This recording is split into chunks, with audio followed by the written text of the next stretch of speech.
اسلام زندہ ہوتا ہے ہر گھر بنا کے بعد، یہ شاید نے کہا، اور علماء بھی اسی پر بات کرتے ہیں،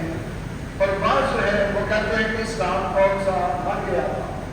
جنہوں نے بات کرنی ہوتی ہے وہ کرتے ہیں،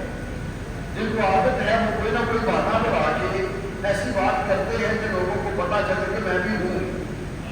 مجھے بھی گنو، میں بھی، میرا بھی شمار کرو۔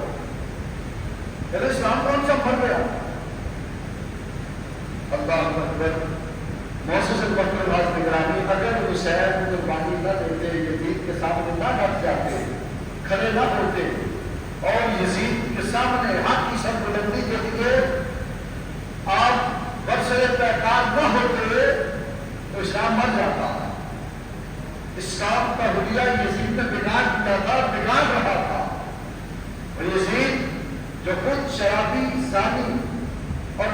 سفیدی ماں بہنوں سے نکاح کو جائز کرتا تھا اور اسلام کے قوانین کا سر عام مذاق اڑاتا تھا، اگر امام حسین رضی اللہ تعالیٰ عنہ وہ اس کے مقابلے میں نہ آتے تو اسلام کا حلیہ بگاڑ کر